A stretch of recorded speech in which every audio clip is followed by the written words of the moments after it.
lari, meninggalkan harta mereka, meninggalkan kuda mereka, sampai-sampai mereka meninggalkan kaum wanita mereka yang ikut-ikutan lari bersembunyi di belakang pohon-pohon kurma dan di gunung-gunung atau bukit-bukit. Padahal itu sebenarnya aib besar bagi mereka ya kalau meninggalkan kaum wanita. Setelah kejadian tersebut teman-teman sekalian, kita sekarang melihat bagaimana kekalahan muslimin. Sudah menang nih sekarang. Sudah kocar-kacir semua. Sampai beberapa sahabat menceritakan, kami melihat kancah peperangan kosong, enggak ada apa-apa. Enggak ada manusia maksudnya, tapi penuh dengan ghanimah. Kekalahan muslimin terjadi teman-teman sekalian. Pada saat 43 orang dari pemanah Nabi SAW yang dipimpin oleh Abdullah bin Jubair di Bukit Pemanah, melihat kejadian tersebut. Di bukit ini teman-teman bisa lihat lebih jauh, pasukan Quraisy sudah sangat jauh, sudah mengarah ke Mekah. Sudah tinggal kelihatan bayangannya saja, kayaknya nggak mungkin kembali lagi nih pasukan. Sementara 600 orang pasukan muslim yang dibentuk oleh Nabi SAW selain pemanah kan 700 orang, 650 kan di pasukan. 600 orang sekian itu mengejar ke sana, 600 orang mengejar yang 2000 itu. Siapa yang ketangkap jadi tawanan, seperti itulah. Kurang lebih sisa 50 orang saja, 40-50 orang ini nggak ikut-ikutan menyerang musuh, tapi mereka sibuk mengambil ghanimah, kumpulin ghanimah. Melihat kejadian tersebut, orang-orang ini, 43 pemanah ini teman-teman sekalian,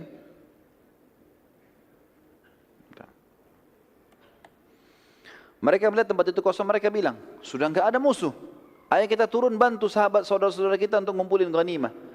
Kata Abdullah bin Jubair, ingat pesan Nabi SAW, jangan tinggalkan bukit, menang atau kalah, sampai tunggu instruksi.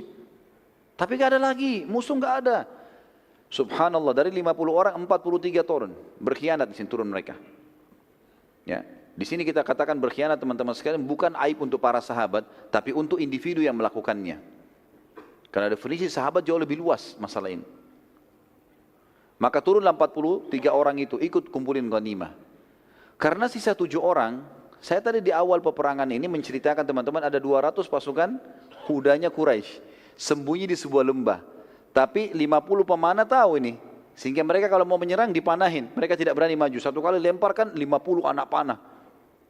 Mereka cuma 200 orang, bisa habis ini kalau dipanah dengan 3 kali 4 kali panah gitu. Waktu melihat 43 orang ini turun, yang 7 orang ini sibuk nasihatin teman-temannya, jangan turun, jangan turun. Khalid bin Walid gunakan kesempatan, keluar dari lembah. Manuver, dia naik di atas bukit pemanah lalu dibunuh yang 7 orang. Sahabat ini. Waktu dibunuh 7 orang, jangan lupa tadi di kancah peperangan sisa berapa orang? 50. Ditambah dengan 43 orang, 90 orang sekian. Ya. Cuma ini jumlahnya pasukan muslimin, yang lainnya jauh di depan sana. Maka yang terjadi, 200 orang ini membunuh yang 7 orang, kemudian mereka menyerang dari belakang. Dan ini pasukan kuda, ini sama dengan kalau kita tank sekarang. Kuat sekali. Kudanya bisa menyerang, dia bisa menyerang. Lalu Khalid bin Walid menyeranglah pasukan yang 90 itu. Yang ada di depan, dari belakang nih. Begitu mereka menyerang, mereka berhasil sampai ke benderanya orang-orang musyrik. Hamzah, Ali dan Asim ikut dengan 600 itu, menyerang musuh ke depan. Bendera Quraisy sudah dianggap kalah kan di belakang. Tidak berpikir kalau ada pasukan dari belakang. Maka akhirnya bendera kembali dinaikkan. Pada saat dinaikkan bendera dan 90 orang itu kocar kacir semuanya karena kaget diserang dari belakang gitu kan. Ada beberapa yang jadi korban. Maka Khalid bin Walid dan pasukannya meneriakkan yel-yel Quraisy. Sambil angkat bendera dikebar-kebarin, sambil teriak-teriak angkat yel-yelnya. Maka orang-orang Quraisy yang dari jauh, itu rupanya ada yang dengar, saling mengingatkan, ada bendera berdiri, bendera berdiri. Akhirnya pasukan yang sudah jauh kembali. 2000 lebih itu kembali. Dari belakang 200, pasukan muslimin di sini 600 ada di tengah-tengah. 2000 ini kembali nyerang. Gitu kan? Rupanya waktu mendengar yel-yel Quraisy di belakang, pasukan yang 600 muslimin juga balik ke belakang. Ini ada apa ini? Rasulullah ada di belakang ini. Kita harus kembalilah 600 orang itu. Itu waktu kembali diceritakan bagaimana kacaunya, pasukan muslimin kembali, yang 600 ini yang 90 melarikan diri, ya, tabrakan, dan 200 nyerang dari belakang, yang 2000 datang dari sana. Jadi sangat luar biasa, kocar kacir. Sampai ada muslim membunuh muslim yang lain pada saat itu. Kesalahan. Sudah kacau keadaan, sampai ada yang terbunuh pada saat itu. Di antara kaum muslimin yang terbunuh adalah Yaman.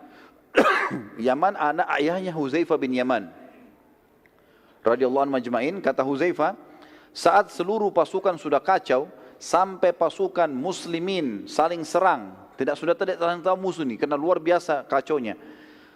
Dan dalam keadaan sangat kacau, sampai-sampai aku menemukan ayahku di antara pasukan yang terserang oleh muslimin sendiri. Dan aku mengatakan, ayahku, wahai muslimin, semoga Allah merahmati kalian. Tapi terlambat, dan akhirnya Yaman radhiyallahu anhu mati, terbunuh dan dianggap syahid oleh Nabi SAW karena kesalahan. Hudzaifah berkata, semoga Allah memaafkan kalian karena kehilafan ini. Semoga Allah maafkan kalian, ayahku telah kalian bunuh. Seperti itulah. Dalam situasi demikian teman-teman, Nabi SAW segera mengambil keputusan. Beliau SAW berteriak dengan suara keras, kumpullah di sisiku wahai hamba-hamba Allah, aku benar-benar utusan Allah. Namun yang mendengar beberapa orang sempat kumpul, tapi mayoritas pasukan tidak dengar. Dan yang terkumpul di sisi Nabi SAW hanya 9 orang. 7 dari muhajirin, 7 dari ansar, 2 dari muhajirin. 9 orang saja. Yang lain pasukan ini sudah kocar kacir keluar dari kancah peperangan karena diserang oleh musuh-musuh ini. Hal ini terjadi karena luasnya lokasi peperangan dan galaunya keadaan pada pasukan muslimin, sehingga mayoritas mereka tidak mendengarkan teriakan Nabi SAW. Terutama pada pasukan terdepan yang merupakan pasukan inti seperti Hamzah, Ali, ya, Zubair, ini yang kuat-kuat semua ini tidak dengar karena mereka jauh dari Nabi SAW. Jadi yang dari 90 ini saja yang coba mendekat, itu pun cuma berapa orang gitu. Dan mereka tersibukkan pada saat itu berusaha mengejar musyrikin yang lari ke Mekah, tapi mereka sekarang kembali menyerang. Jadi Hamzah dan Ali juga ini sibuk lagi menghadapi pasukan yang 2000 itu. Dari pasukan depan muslimin ada pemegang bendera, sahabat Nabi mulia Mus'ab bin Umair radhiyallahu anhu, yang juga kembali ke arah belakang untuk mengetahui apa yang sedang terjadi. Pada saat situasi kacau, Mus'ab diserang oleh pasukan Khalid bin Walid dan mereka berhasil memotong tangan kanannya Mus'ab yang memegang bendera. Lalu Mus'ab memegang dengan tangan kirinya, kemudian dipotong lagi tangan kirinya, sisa dengan tangannya dia memegang bendera, lalu pasukan Khalid bin Walid menusuk dadanya. Dan sebagian riwayat menyebutkan Ibnu Qami'ah yang telah menusuk dada Mus'ab bin Umair dan beliau mati syahid pada saat itu. Dan akhirnya bendera muslimin jatuh. Dari sisi lain, Hamzah dan pasukan muslimin lainnya yang masih di depan tidak menyadari adanya serangan dari belakang dan bagaimana kacaunya keadaan pasukan pada saat itu, serta serangan Khalid bin Walid. Pada saat itu pun, waktu Hamzah mulai mau kembali dan melihat kekacauan di sana, ternyata dari belakang juga sudah ada serangan, maka Wahsy menggunakan kesempatan. Wahsy pun akhirnya mengatakan, aku melihat Hamzah dan aku pun takut mendekatinya. Aku pun takut, dengan dia orangnya kekar, kuat. Kita sudah ceritakan, Hamzah dulu kalau berburu apa? Singa. Di masa jahiliyah. Saking kuatnya fisiknya. Maka Wahsy mengatakan, aku coba mencari peluang di mana aku bisa membunuh orang ini sehingga aku lolos dari keterbudakan. Wahsy pun menceritakan kejadian tersebut, berkata, saat tombak aku lemparkan, aku berhadapan dengan Hamzah, maka aku buru-buru melemparkan tombakku dan tertancap di perut Hamzah sampai tembus ke belakang. Sementara Hamzah di atas kudanya. Hamzah tidak terjatuh dan ia malah menghadap ke arahku, dan maka aku pun sangat ketakutan. Dan ia terus saja mengejar ke arahku sampai aku berusaha melarikan diri secepat mungkin. Hamzah pakai kuda, tapi dia tertusuk ini tombak. Orang lain sudah mati nih. Tapi Hamzah dengan izin Allah sementara masih bisa lari. Bahkan Hamzah sempat mendekati Wahsy. Pada saat sudah dekat, banyaknya darah yang mengalir membuat Hamzah akhirnya jatuh. Kata Wahsy, pada saat itu pun akhirnya aku berhasil lolos dari keterbudakan karena Hamzah sudah mati. Dan aku mencabut tombakku dari tubuh Hamzah setelah aku pastikan dia sudah meninggal. Tentu dengan berjalannya waktu teman-teman sekalian, Wahsy ini masuk Islam nanti. Masuk Islam, ada kisahnya begitu ya. Dan dia berkata, masih saja aku dihantui perasaan bersalah karena telah membunuh paman Nabi SAW dan tidak akan bisa terbayar kecuali dengan mati syahid di jalan Allah. Dan aku membunuh pemimpin orang kafir yang setimpal kedudukannya dengan Hamzah. Akhirnya Wahsy pun memenuhi niatnya dan dialah satu-satunya yang telah membunuh Musailamah Al-Kadzdzab, orang yang mengaku Nabi. Pada saat akhir hidupnya Nabi SAW dan pada saat Nabi meninggal di pasukan Abu Bakar, Wahsy ikut. Dan Wahsy membunuh Musailamah Al-Kadzdzab dengan tombak yang dia pakai bunuh Hamzah. Dia bersihkan, dia rapikan, lalu dia tombak ke arah yang mirip dengan Hamzah. Maka dia mengatakan, Wahsy berkata, inilah imbalan atas terbunuhnya paman Nabi SAW. Dan juga perlu diketahui pada saat Wahsy masuk Islam, Nabi SAW menerima Islamnya. Tapi Nabi mengatakan, wahai Wahsy, jangan sering tampil di hadapanku. Begitu saja. Karena Nabi masih ingat. Ya. Hamzah ini pada saat terbunuh, nanti kita akan lihat bagaimana korban-korban Uhud. Luar biasa menyedihkan. Gitu kan? Nabi SAW, kata Umar bin Khattab, belum pernah kami lihat Nabi SAW menangis seperti menangisnya pada saat lihat jenazah Hamzah. Hidungnya terpotong, darah semua, dadanya terbelah, segala macam ini. Ya. Hal-hal yang buruk sekali. Nabi SAW, kita kembalikan cabang peperangan, mengatakan, wahai muslimin, kumpullah di sekitarku, wahai hamba-hamba Allah, aku benar-benar utusan Allah. Para sahabat berusaha kumpul dan tadi hanya terkumpul sekitar 9 orang, 7 dari Ansar dan 2 dari Muhajirin. Sementara pasukan Khalid bin Walid melihat kesempatan ini untuk menyerang Nabi SAW. Karena waktu Nabi teriak, akhirnya ditahu posisinya Nabi oleh pasukannya Khalid bin Walid. Pasukan yang 600 sekarang sudah akan berhadapan dengan yang 2000 sekian. Maka pasukan Khalid bin Walid yang 200 ini mengarahkan, karena yang 90 sudah kacau balau dari pasukan muslimin, mengarahkan ke arah suara Nabi SAW.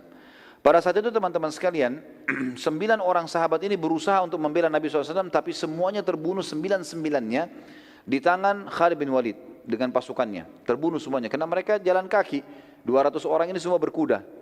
Sampai tertinggal Nabi SAW.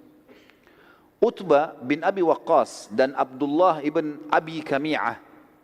Ini Utbah, saudaranya Sa'ad bin Abi Waqqas ya. Tapi dalam keadaan kafir, ikut dengan pasukan musyrikin.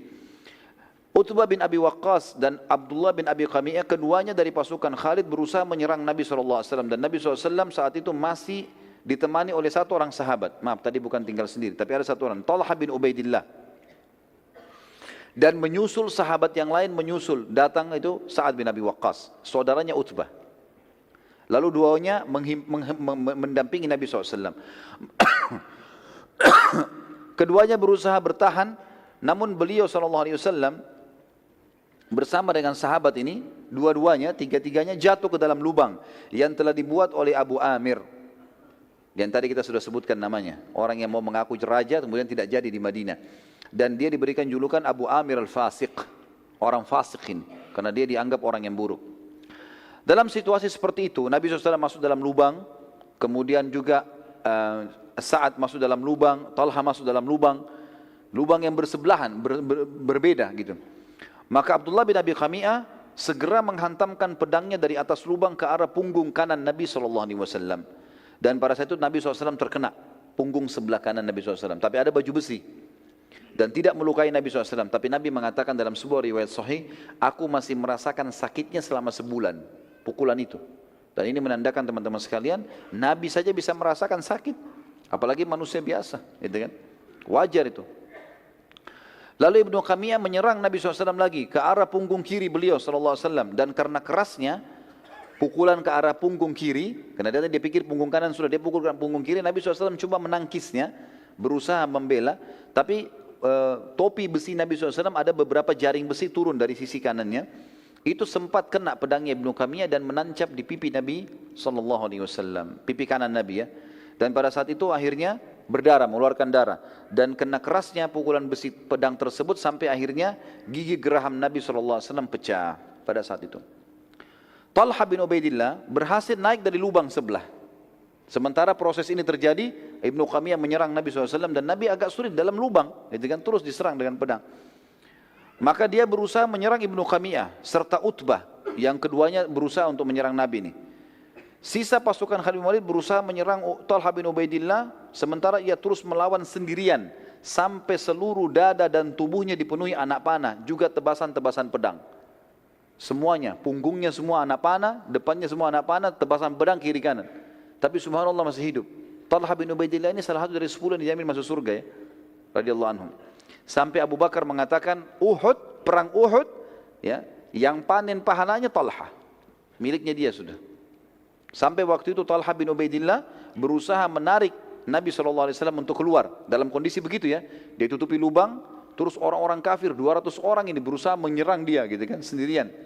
Sampai dia berhasil berusaha menarik Nabi SAW. Dan waktu Nabi naik ke atas, beliau sempat mencabut dengan giginya besi yang masuk ke pipi Nabi SAW.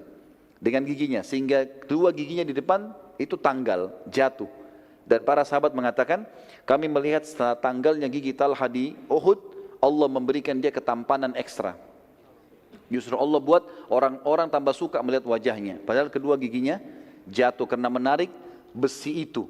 Dan ini bentuk penghormatan pada Nabi SAW. Dia bukan tarik dengan tangannya, dia tarik dengan giginya untuk menjaga kesantunan dengan Nabi SAW. Pada waktu yang bersamaan setelah itu teman-teman sekalian, pasukan Khalid bin Walid lagi sibuk menyerang Talha bin Ubaidillah dan Sa'ad bin Abi Waqqas hanya keluar juga dari lubang sebelah. Mereka berusaha, datanglah pasukan Ali, Zubair, ya, datang. Hamzah kan sudah terbunuh tadi dengan pasukan lainnya. Mereka berusaha membela Nabi SAW dan terjadilah pertempuran seru pada saat itu di lubang yang terdapat Nabi SAW. Pada saat waktu yang bersamaan juga datang sahabat Nabi yang mulia yang telah memegang pedang Nabi SAW, namanya Syammah bin Harith atau Abu Dujana tadi. Kemudian berusaha untuk menutupi Nabi SAW dengan tubuhnya, sehingga seluruh tubuhnya dikenai dengan sabetan pedang. Jadi dia berusaha tangkis dari sini, ini yang nyerang 200 orang ini. Sementara yang datang beberapa sahabat ini tidak sampai 10 orang. Ibnu Qamiyah dan sisa pasukan Khalid akhirnya terpukul mundur karena keteguhan sahabat-sahabat ini. Namun Ibnu Qamiyah saat mundur bersamaan dengan waktu itu, sebagian pasukan Khalid bin Walid sedang menebas tangannya Mus'ab. Dan Mus'ab bin Umair wajahnya mirip sekali dengan wajah Nabi SAW. Maka Ibnu Qamiyah datang, lalu pada saat tangannya Mus'ab sudah putus dua-dua dan dia pegang dengan sisa tangannya bendera, maka Ibnu Qamiyah datang menusuk dadahnya Mus'ab, mati syahid. Lalu dia teriak, apa kata Ibnu Qamiyah? Aku telah membunuh Muhammad, Muhammad telah mati, aku telah membunuh Muhammad, Muhammad telah mati. Ini teman-teman, kalimat ini pada saat itu bertepatan diucapkan pasukan Quraisy yang 2000 tiba. Pasukan yang 600 ini menghadapi yang dari belakang, dan ini juga berita kalau Nabi SAW terbunuh. Kata para ahli sejarah, ini sampai seperti virus yang masuk di tengah-tengah muslimin. Sampai Umar bin Khattab yang sangat kuat dengan Sa'ad bin Mu'adz, orang yang sangat kekar dalam pendiriannya, mereka bercerita mengatakan, kami berdua terduduk di tanah kancah peperangan karena tidak yakin lagi sudah. Maksudnya tidak tahu lagi bisa menang atau tidak kalau Nabi SAW sudah terbunuh. Kondisinya sudah kocar-kacir ini. Dan siapapun yang duduk di tanah pada saat itu oleh Quraisy tidak diganggu. Dianggap dia menyerah. Seperti itulah. Pada saat itu teman-teman sekalian, sementara muslimin kocar-kacir, ada sahabat satu, tadi sudah kita sebutkan namanya. Namanya Anas bin Nadhr, yang sempat bilang, ya, demi Allah saya telah ketinggalan peperangan pertama bersama Nabi SAW melawan Quraisy di Badar. Kalau ada peperangan lagi setelah hari ini, saya akan melakukan perbuatan yang membuat Allah ridha. Tiba-tiba dia berdiri. Lalu kemudian sendiri ini, dia melawan yang 2000 itu. Dia menuju ke yang 2000 itu. Umar bin Khattab sempat bilang, mau kemana kau? Dia bilang ke arah Uhud. Kancah peperangan. Kata Umar sama Sa'ad, tapi Rasulullah SAW sudah mati. Beritanya begitu. Anas menjawab dengan kalimat luar biasa. Apa dia bilang? Kalau begitu, betul itu beritanya, bangunlah, bangkitlah untuk berperang dan mati bersama beliau sallallahu alaihi wasallam. Kenapa malah diam? Ayo mati gitu. Dan terbunuh itu jauh lebih mulia. Dan sungguh, hai Umar dan Sa'ad, aku mencium bau surga di arah Uhud. Kemudian beliau radhiyallahu anhu menyerang pasukan kafir sampai terkoyak, dan waktu dicari tidak ditemukan potongan badannya, terkoyak-koyak oleh musuh, gitu kan? Tapi mati syahid di sini. Umar mengatakan, dan saat dua-duanya, sungguh kalimat Anas telah membakar kembali semangat kami, dan kami saling berkata, benar, kenapa kita tinggal diam? Maka keduanya pun kembali ikut berperang, dan mulai, entah harus mulai dari mana, tapi mereka berperang. Umar berkata, aku pun coba mengumpulkan senjata apa saja yang aku bisa, lalu aku pakai menyerang. Sa'ad juga berkata, kami lalu berusaha mengikuti saja Anas. Anas kemana kita ikutin sampai dia terbunuh oleh musuh. Apa yang dia buat kita ikutin semampu kita. Sudah nggak tahu harus buat apa lagi. Kata Sa'ad, setelah peperangan selesai, kepada Nabi SAW, Sa'ad berkata kepada Nabi SAW pada saat perang selesai, demi Allah ya Rasulullah, kami tidak dapat mengikuti gerakan dan keberanian Anas. Luar biasa, kita tidak bisa, waktu perang sudah selesai. Anas bin Nadhr radhiyallahu anhu, maka pada saat itu teman-teman sekalian, pada saat selesai peperangan dan jenazah muslimin dikumpulkan, maka jenazah Anas bin Malik sulit untuk ditemukan, dikatakan dan dikenal, dan yang mengenal hanya saudarinya dari tanda lahir di tangannya.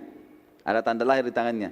Itu karena pada tubuh Anas ditemukan 83 luka dari anak panah, goresan dan lemparan tombak serta sabetan pedang.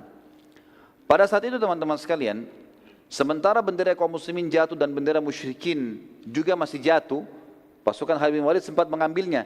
Tapi waktu mulai dilawan oleh Ali, oleh Zubair, maka mereka mulai melarikan diri lagi, yang 200 ini. Tiba-tiba saja seorang wanita bernama Amroh dari suku Abduddar, ia mengangkat bendera musyrikin. Melihat bendera musyrik berdiri, maka Abu Sufyan dan sisa pasukan musyrikin pun kemudian berkumpul di sekitar bendera. Dari sisi muslimin, Ali bin Abi Thalib juga kembali mengangkat bendera muslimin, yang akhirnya membuat umumnya muslimin yang masih tersedia di kancah peperangan, mereka berkumpul pada bendera itu. Namun Nabi SAW memerintahkan agar pasukan muslimin mundur ke arah Uhud, menyandar sampai merapat di gunung. Maka melihat bendera muslimin menuju Uhud, sisa pasukan pun ikut akhirnya. Seluruh muslimin mulai berkumpul di situ. Sementara pasukan musyrikin mengikuti bendera mereka maju menuju kancah peperangan dan mereka menuju ke arah bendera muslimin untuk kembali menyerang. Nabi SAW saat melihat mereka menyerang, sementara kekuatan yang terkumpul saat itu bersama Nabi SAW, maksimal waktu itu yang di sekitar Nabi 50 orang. Masih berserakan ada ratusan orang. Gitu kan? Pasukan musyrikin sudah bersatu, ribuan orang datang sekarang. Maka Nabi SAW menyerahkan anak-anak panah kepada Sa'ad bin Abi Waqqas. Kata Nabi SAW, lempar hai Sa'ad, panah ke arah musuh, supaya muslimin bisa berkumpul. Kata Sa'ad, apa yang saya harus lempar ya Rasulullah? Rasulullah SAW mengatakan, lempar wahai Sa'ad dengan apa saja yang aku beri. Maka Sa'ad mengatakan, aku pun memanah dengan anak-anak panah yang diberi oleh Nabi SAW. Setiap dikasih diarahkan ke panah. Dan sampai aku melempar anak panah yang tidak bermata tajam, patah ke depannya. Pokoknya dikasih aku panahin. Tugas aku cuma melemparkan ke arah musuh. Kata Sa'ad, aku pun memanah dengan anak-anak panah yang diberi oleh Nabi SAW. Dan demi Allah, setiap anak panah yang dilempar mematikan musuh. Jadi satu anak panah dilempar mati, mati. Jadi mungkin lebih dari 20 anak panah dilempar oleh Sa'ad, semuanya membunuh. Mati, termasuk yang tidak ada runcingnya tadi itu. Subhanallah, kata ahli sejarah, gara-gara perilaku ini, kejadian ini, orang-orang Quraisy berhenti. Enggak jadi menyerang, yang 2000 itu enggak jadi menyerang. Ini setiap anak panah bunuh satu. Ini bermasalah, padahal cuma Nabi sama Sa'ad, mereka lihat dari jauh. Gitu kan? Pada saat itu muslimin mulai berkumpul dan terpojok, gitu kan? Pasukan Khalid bin Walid dan semua perangkat perang lengkap, mereka semuanya berkuda, kembali juga ingin menyerang. Atur strategi, karena saat sekarang cuma memanah, tapi kalau dari dua sisi yang sekian ratus pasukan dan sekian ribu pasukan ini menyerang semuanya, ini kesulitan akhirnya. Sa'ad pun berkata, lalu aku memanah ke arah pasukan Khalid bin Walid dan subhanallah, setiap anak panah yang aku panahkan lagi membunuh satu prajurit Khalid. Dari 200 itu terbunuh lagi 10 orang, terbunuh lagi 20 orang. Dengan 5-6 anak panah saja, pasukan Khalid bin Walid berjatuhan satu sama yang lain. Bahkan ada anak panah yang dilemparkan, kena satu dan tembus ke orang yang lain di belakangnya. Melihat kejadian tersebut, Khalid bin Walid berhenti dan khawatir akan serangan Sa'ad. Ini bahaya. Satu orang tapi memberhentikan begini, tentu dengan hikmah Allah. Melihat pasukan Khalid bin Walid berhenti menyerang, maka dari sisi lain pasukan inti Quraisy ada satu orang pimpinannya, namanya Ubay bin Khalaf. Ubay bin Khalaf ini teman-teman sekalian, orang yang pernah sombong sekali di Mekah. Dia pernah memperlihatkan kudanya, yang memang dia prajuritnya Quraisy. Dia pernah lihatkan dan dia mengatakan, hai Muhammad, lihat kuda ini, lihat pedang ini, lihat panah ini, aku akan membunuhmu dengan ini semua. Kata Nabi SAW, aku yang akan membunuhmu dengannya insya Allah. Waktu masih di Mekah ini ceritanya. Rupanya dia lihat ini, dia sudah dengan pakaian perangnya, dia lihat Nabi SAW. Maka dia sudah mengatur strategi untuk menyerang. Melalui kejadian tersebut Nabi SAW meminta sebuah tombak kepada Ali bin Abi Thalib radhiyallahu anhu. Dan kata Ali bin Abi Thalib, demi Allah, Nabi SAW memegang lembing tersebut, mundur ke belakang, kemudian melempar ke arah Ubay bin Khalaf. Pada saat dilempar lembing tersebut, kami semua terlempar. Saking kuatnya lemparan Nabi SAW. Di sekitarnya ada beberapa belas orang, itu terlempar semua. 50 orang tadi terlempar, karena kuatnya lemparan Nabi SAW, kata Ali bin Abi Thalib. Dan subhanallah, lembing itu tidak menancap di dadanya Ubay. Dia hanya kena di lehernya Ubay itu, antara topi besi dengan baju besinya ada celah. Kena di situ, nyobek itu saja. Garis sedikit, keluar darah sedikit. Begitu kena, lalu Ubay berkata dengan pasukan Quraisy, Muhammad telah membunuhku. Dia bilang gitu. Ketakutan dia. Dan dia jatuh, teriak-teriak, pegang sakit lehernya. Orang-orang Quraisy datang dekat, mereka mengatakan luka, coret sedikit. Dia bilang, demi Allah kalau Muhammad ludahi aku sekarang, aku mati.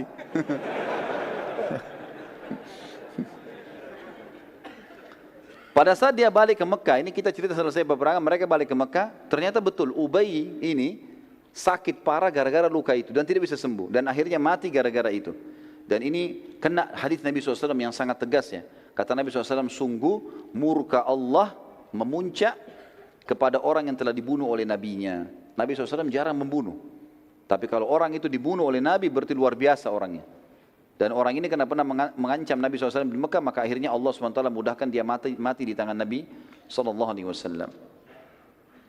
Nabi SAW akhirnya menyuruh pasukan muslimin untuk naik ke atas bukit. Saya percepat saja. Kemudian beliau SAW tidak mampu lagi naik karena letih. Lalu beberapa orang sahabat diantaranya Talha bin Ubaidillah kembali radhiyallahu anhu yang penuh dengan anak panah, yang penuh dengan sabetan pedang. Kemudian tunduk dan membiarkan Nabi SAW menginjak punggung beliau radhiyallahu anhu. Kemudian Nabi SAW pun naik. Kata dia, ya Rasulullah, naiklah. Naiklah wahai Nabi Allah ke atas pundak. Maka naiklah Nabi SAW sampai akhirnya berhasil menaiki bukit atau gunung Uhud itu sendiri. Para sahabat pun naik bersama dengan Nabi SAW. Dan pada saat Nabi SAW di atas dan para sahabat sudah naik ke atas, bersembunyi di atas, sempat Uhud goncang, goyang. Maka Nabi SAW menyentakkan kakinya sambil mengatakan, tenanglah hai Uhud, sesungguhnya di atasmu ada seorang Nabi, ada Siddiq, Abu Bakar dan ada syahidan. Dua orang mati syahid, ada Uthman dan ada Ali, ada Umar dan ada Uthman. Radhiyallahu ajma'in gitu.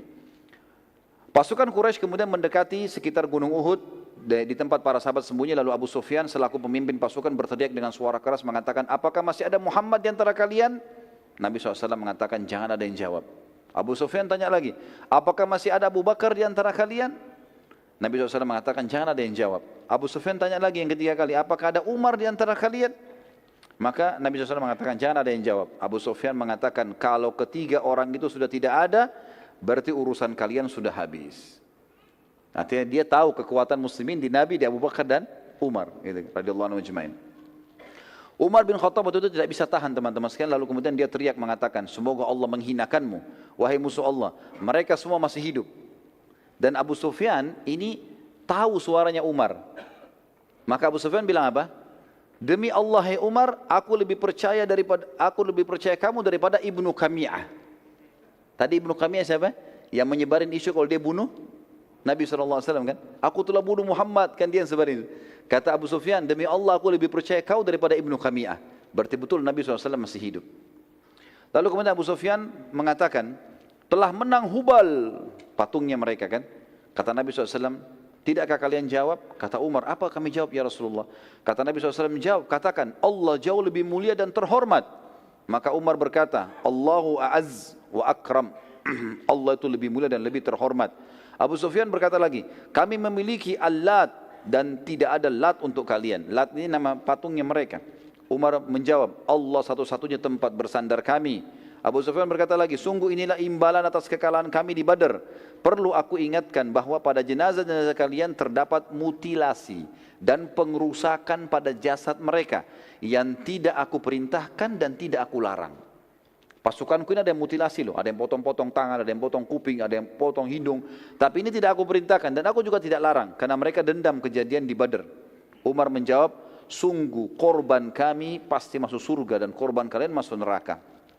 Lalu pasukan Quraisy balik menuju ke arah Mekah teman-teman sekalian, sementara Nabi SAW dan para sahabat sibuk mengurus jenazah mujahidin.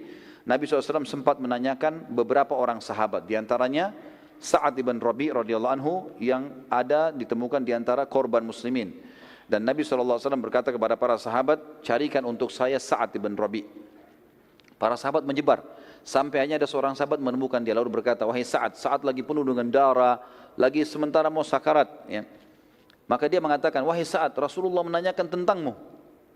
Kata dia, sampaikan salamku kepada Nabi SAW dan katakan kepada beliau, kalau semoga Allah membalas beliau dengan sebaik-baik balasan. Dan ya, sampaikan kepada beliau, kalau Sa'ad sudah mencium bau surga. Lalu kemudian dia bilang, sampaikanlah kepada sukuku, bahwasanya tidak ada uzur buat kalian meninggalkan Nabi SAW, meninggalkan Nabi SAW sementara kalian tahu kebenaran di bawahnya. Maka matilah di bawah agamanya. Saat berkata, jadi kalimat ini semua diucapkan, kemudian dia mengatakan, aku mencium bau surga, lalu wafatlah Sa'ad radhiyallahu anhu. Terbunuh kurang lebih 70 orang sahabat Nabi di perang Badr, di perang Uhud, diantaranya Hamzah radhiyallahu anhu. Dan kita tutup teman-teman sekalian dengan kisah mutilasinya Hamzah ini ya. Waktu jenazah Hamzah ditemukan, dan pada saat itu Hindun binti Utbah yang memang dendam dengan Hamzah, dia memanggil Wahsy. Manggil Wahsy kembali, dia mengatakan, belahkan untukku dadahnya, karena aku mau mengambil jantungnya. Beberapa buku sejarah yang mengatakan ini kisah dibenarkan, ada yang mengatakan juga ini tidak dibenarkan, nanti diragukan. Tapi kita ambil pendapat yang mengatakan dibenarkan, maka dibelahlah dada Hamzah. Karena riwayat yang sahih menjelaskan waktu Umar menceritakan nangisnya Nabi SAW melihat jasadnya Hamzah, ini menguatkan itu. Maka dibelahlah dada Hamzah, terjadi mutilasi, bagian hidungnya dipotong, dadanya dibelah, lalu dicabut jantungnya, dan Hindun berusaha memakannya tapi dia tidak mampu karena tidak mungkin makan mentah. Lalu kemudian dia mengatakan, inilah pembalasan karena kau telah membunuh ayahku, pamanku dan saudaraku. Akhirnya Hamzah pun radhiyallahu anhu di situ dibiarkan, digeletakin dan dilumurin dengan darah. Lalu kemudian mereka pun pulang ke Mekah. Allahu a'lam. Ini bahasan tentang perang Uhud tentunya teman-teman sekalian. Dan nanti akan kita sampaikan, pertemuan akan datang, perang Hamrat Asad. Jadi fase menangnya muslimin sudah kita jelaskan, fase kalahnya muslimin sudah kita jelaskan dan sebabnya. Nanti kita lihat ada fase kemenangan muslimin, dikenal dengan perang Hamrat Asad. Walaupun sebenarnya ini adalah lanjutan perang Uhud. Kenapa dikatakan perang Hamrat Asad? Karena Hamrat Asad nama sebuah tempat di mana Nabi SAW menyerang kembali Quraisy ke situ. Dengan pasukan yang luka-luka ini Nabi nyerang kembali. Nanti akan kita ceritakan pada pertemuan kita yang akan datang insya Allah. Baiklah, mungkin begitu bahasan kita insya Allah. Semoga Allah SWT berkahi majlis kita dan dijadikan sebagai tambahan amal kita pada hari kiamat. Dan semoga saja semua amal yang pernah kita kerjakan, sekecil sampai sebesar apapun, sampai menjelang ajal datang nanti diterima dengan kemahamurahannya. Dan semoga semua dosa yang pernah kita kerjakan sampai juga menjelang ajal datang dibanti dengan kemahamurahannya menjadi pahala. Dan kita berdoa agar Indonesia diberikan kemakmuran, ketentraman, kedamaian, dan seluruh muslimin agar kembali kepada Al-Quran dan Sunnah, dan Allah karunia pemimpin-pemimpin yang adil juga kembali kepada Al-Quran dan Sunnah, dan semoga Indonesia menjadi contoh bagi negara-negara yang lain. Dan terus kita mendoakan saudara kita di Palestina, di Syria, di Yaman, di Irak, di Myanmar, di Ahsa, dimanapun mereka sedang tertindas, semoga Allah ikhlaskan niat mereka, terima para syuhada mereka, mulakan Islam di tangan mereka dan tangan kita semua, dan semoga Allah partisipasikan kita bersama mereka di pahala, baik dengan doa, dengan harta, juga dengan jiwa kita, dan semoga Allah dengan kemahamurahannya menyatukan kita semua di surga firdausnya tanpa hisab, dimana satukan kita di majlis ilmu yang mulia ini. Kalau ada benar dari Allah, kalau saudara saya mohon dimaafkan. Subhanakallahumma bihamdika asyhadu an la ilaha